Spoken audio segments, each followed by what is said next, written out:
নারকেলে চাউল না থাকে উদ্যোগীও সয়েন দিতে পারবো না, প্রান্তিকও সয়েন দিতে পারবো না, আমার ঘরেও কেউ খেতে পারবে না। তাহলে কি হবে? অমঙ্গল এসে গেল। এখানে 9 গুণ দিয়ে সুতা নবরত্ন সূত্র পাঠ করা হয়। শিক্ষিত সুভাষিতা সায়াবাসা এতং মঙ্গলামুক্তম। এতং মঙ্গলামুক্তম অর্থাৎ এতে মঙ্গল হয়। কিসে কিসে মঙ্গল হয়, কিসে কিসে সুখ শান্তি বৃদ্ধি লাভ করে। আমরা সবাই মঙ্গল কামনা করছি, প্রত্যাশা করছি, সুখ প্রত্যাশা করছি, সুখ আশা করছি। সুখের জন্য মানুষ কত কিছু করছে, করতে গিয়ে মানুষ মরেও যাচ্ছে সবাই, কিন্তু তার আশা পরিপূর্ণ করতে পারে না। কেউ কেউ আশা পূর্ণ করতে পারে। তো যার অধ্যবসায়, কষ্ট, পরিশ্রম, মেধা, বুদ্ধি, কৌশল সবকিছুতে যিনি সমানভাবে এগিয়ে যেতে পারে তিনি সফল হতে পারে, তিনি সুখী হন। এটাই বুদ্ধ উপদেশ দিয়েছেন। আলস্য, অন্তরা এবং আজকে করব, কালকে করব, আজকে ঠান্ডা বেশি, আজকে গরম বেশি, আজকে বৃষ্টি বেশি, পরে করব, পরে যাব, এরকম যারা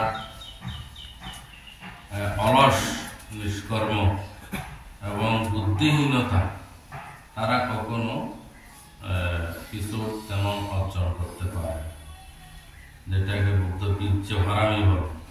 সবসময় তার ইচ্ছা শক্তিকে অধম্য একেবারে দৃঢ়তার সাথে বুদ্ধ যেমন ধ্যান সাধন অন্যান্য কাজ করে গেছে।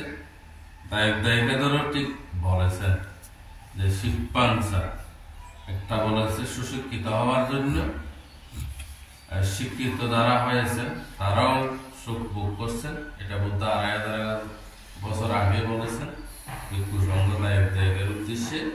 আর একটা বলেছে শিক্ষানসা, মানে একটা শব্দ কিন্তু ব্যাখ্যা অনেক বেশি। যারা শিল্প বাণিজ্য বা ব্যবসা বাণিজ্য,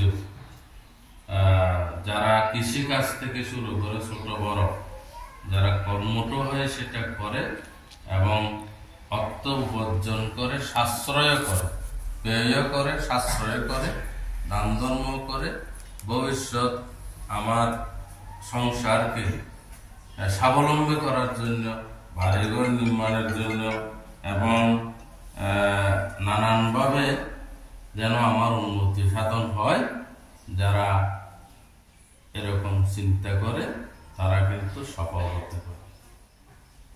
আমাদের অতীন্দ্র বলবো, আমি এসে দেখলাম স্বভাবত আমাদের দেশে এরকম দালানাদি হয়, যারা বিশেষ করে ইউরোপ আমেরিকাতে যায় বা মুসলিমীয় কিছু সংখ্যক চাকরিজীবী অথবা ব্যবসায়ী বড়, ওদের দ্বারা এরকম দালান নির্মাণ হয়। কিন্তু আমি মনে করছি কোনো অতীন্দ্র বড় আর কোনো ছেলে টেলে বাইরে টাইরে আছে, পরে জানলাম না নাই। তাহলে উনি এই যে ব্যবসা করে এত বড় একটা বিল্ডিং নির্মাণ করেছেন এবং পরিবারের ছেলে সন্তানের জন্য বিয়ে করছেন, দান ধর্ম করছেন, এটা প্রশংসার যোগ্য। তিনি নিশ্চয় ব্যবসার ক্ষেত্রে অসম্ভব দক্ষ। সংসার জীবনের সংসারের উন্নতি করার জন্য তিনি সুদক্ষ এবং অর্থকে অনিষ্ট করেননি।